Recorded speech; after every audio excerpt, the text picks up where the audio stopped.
The Renters' Rights Bill. Oh, what is it? We are expecting big changes. If you're a landlord or if you're a tenant, there are big changes amidst. So we've got something that we've been expecting now for probably over 5 years, and it's now being called the Renters' Rights Bill. So going back to the Conservative government, they tried to make some changes when it came to private renting within England, and they didn't get it through Parliament. So they didn't get it passed as law.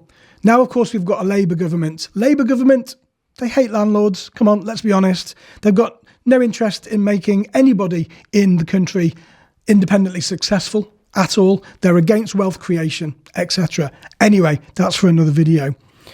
But what better way to win votes than to pick up on somebody else's manifesto, change it around a little bit, call it something different and claim it as your own?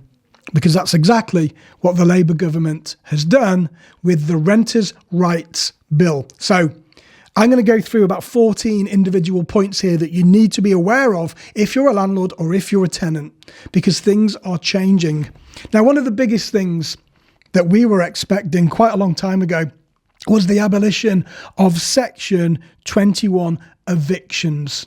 So what does that mean? Well, a Section 21 eviction has, and still currently to the recording of date of this video, can be used by a landlord if you want to give somebody notice to go from the property to gain possession, provided you serve certain paperwork during the tenancy and provided you give 2 months notice. It can only be served at month 4 of a 6-month contract, which means that the tenant has 6 months tenure within the contract that they've signed. That's going to be no more. So the context behind this, landlords were using this literally just to evict tenants. Retaliatory evictions if tenants were complaining about stuff, maintenance, etc. And it was getting abused, to be fair.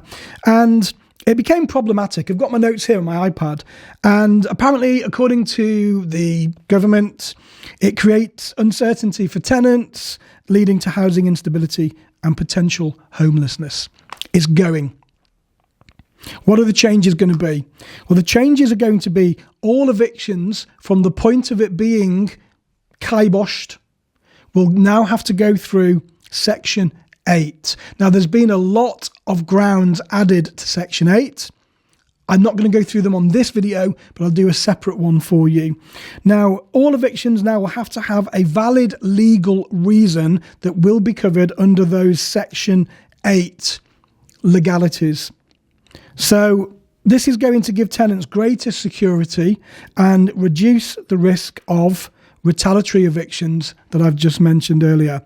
What do I feel about this? I'm not bothered. I've never really relied on Section 21 evictions. It's neither here nor there to me, but I do need to see what is in the Section 8 grounds before I can really make a massive comment on that.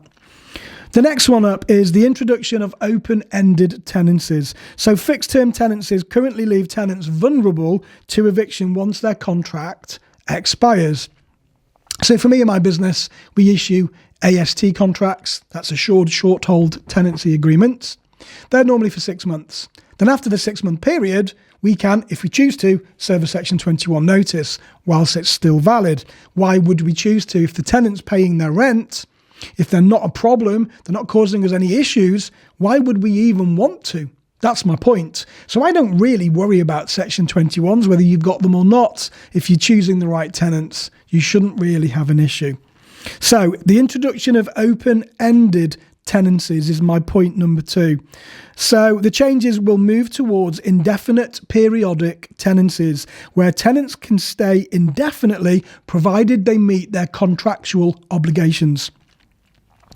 Landlords can only evict under the legal grounds will be covered through Section 8 that I've just mentioned. Now, this will give greater stability for renters with less need to frequently move.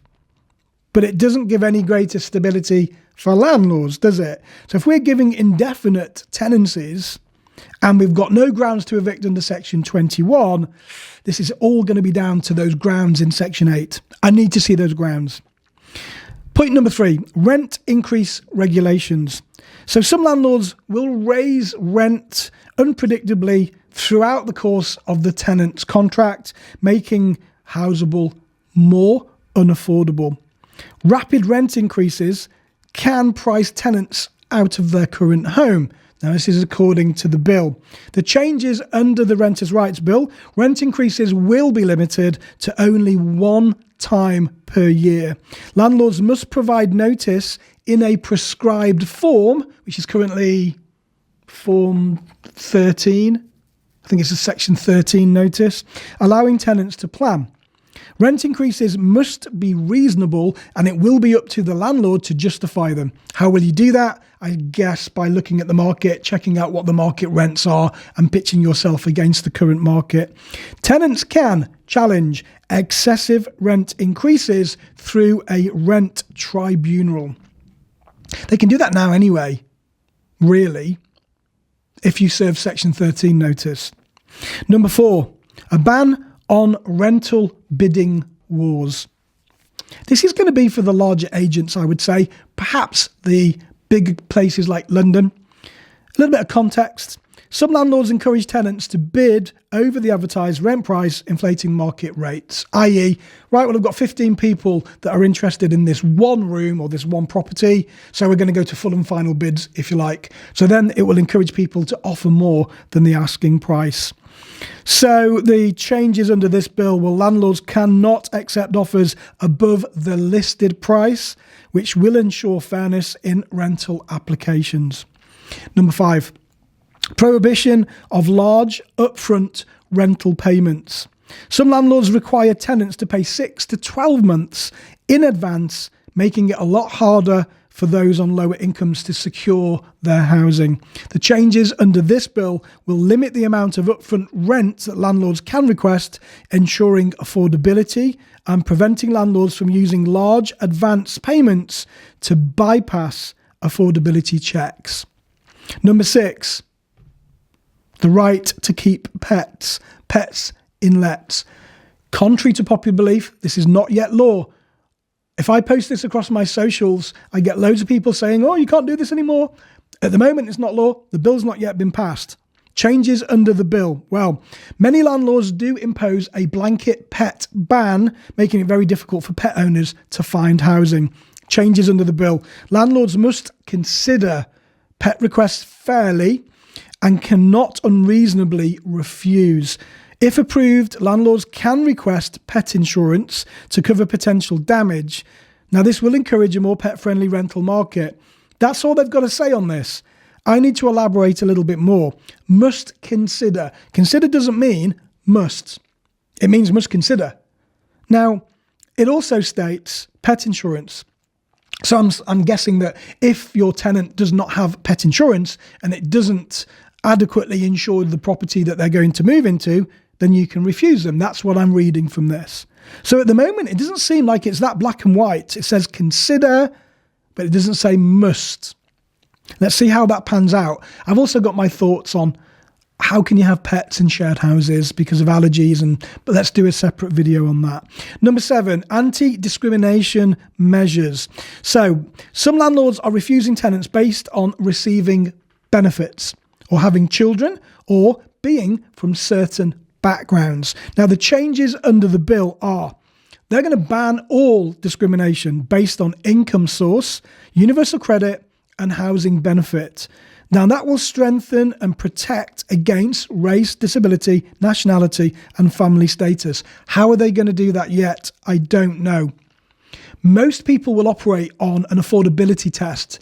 Now, the average is about 33%. So your rent can be no more than 33% of your gross income. And that keeps things fair. So I'm going to argue and push back on this. If somebody's on housing credit or housing benefit or universal credit and their rent doesn't cover the monthly rent that you're charging, then how can they afford to live in that property? They can't. It will be unaffordable, which means they'll go into rent arrears, which isn't going to help them in the long run. That's just my opinion. Number 8, decent homes standards enforcement. Context: many rental properties suffer from poor condition, including damp or structural issues. So they are introducing a decent homes standard, and that's not previously been applied to private rentals, only on rentals through agencies. Now, the changes under the bill will mean that private landlords must meet the decent homes standard.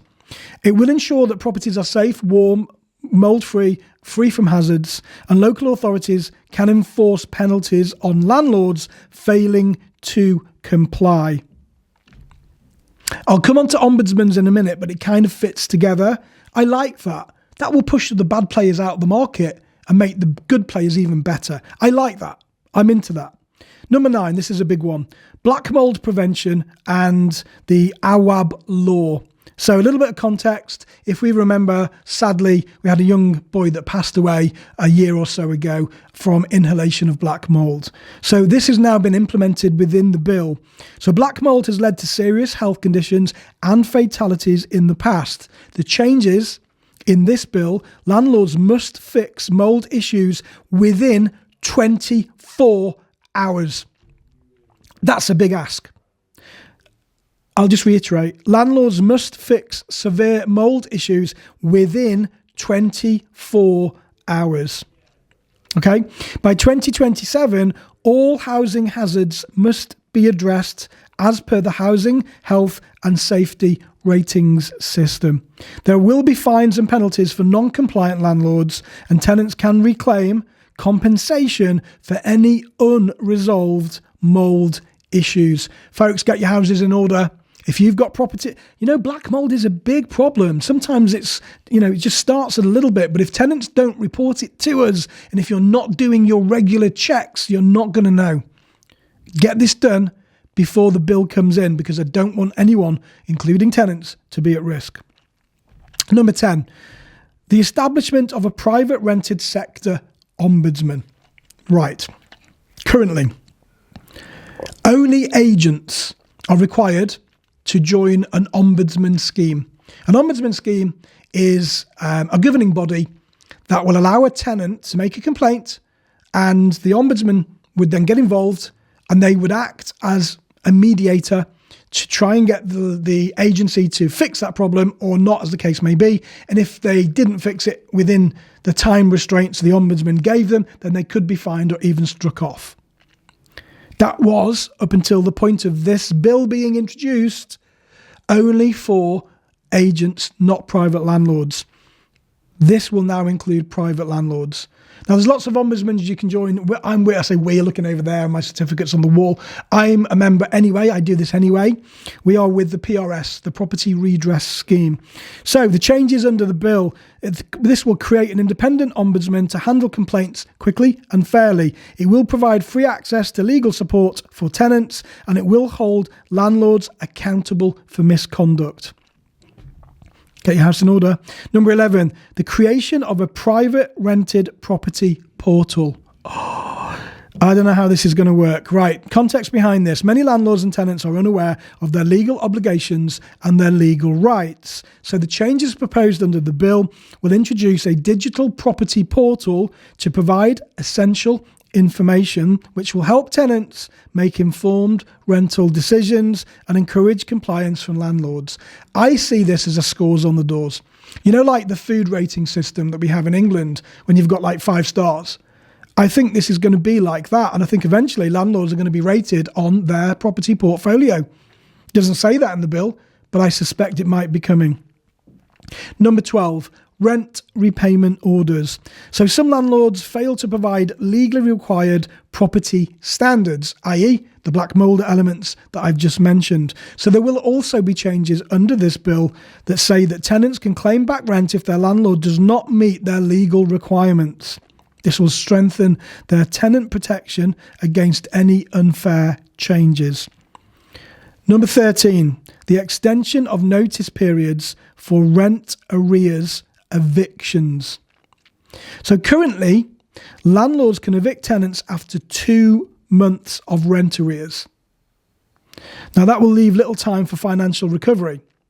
Changes under the bill will extend the eviction notice period to 3 months of unpaid rent. So at the moment, we can serve notice under Section 8 if the tenant is 2 months in arrears. We've got to wait till that point. If they're 2 months, then we can serve under Section 8. Now, if they pay in advance, effectively, it's on the first of the following month, because the first month they won't pay. If they still haven't paid on the first of the following month, then that would then render them 2 months in arrears. But oh no, that's not good enough for the Labour government. They are now going to give the tenant 3 months to not pay rather than 2. So they're going to get an extra month of non-payment before we can evict them. Well done, Labour. Number 14, the enforcement of penalties for non-compliance. Some landlords repeatedly ignore legal obligations without consequence, according to the bill. So the proposed changes are stronger fines against landlords and legal penalties for landlords that do fail to comply. Potential bans on renting property for repeat offenders. Doesn't say any more than that. A ban for repeat offenders. We've got to get our houses in order, folks. And then finally, number 15, legal status. When is this going to be implemented? We simply don't know.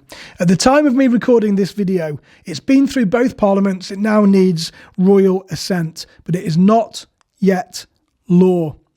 It needs the final approval and then a transition period for landlords to adjust to the new regulations. Those are my top 15 points for the Renters' Rights Bill. I'm sure that things might need to be tweaked, might need to be changed. I'm going to be doing a lot of content on this, so please do follow. What do you think? Is this weighed towards the tenant? Is it weighed towards the landlord? Do you think Labour are the right government for people that are out there trying to create good homes for people? I know I've got my thoughts, and I would really welcome yours. Keep up to date. Click on the follow button. Click on that subscribe button and the bell notification. And I'll see you on the next one.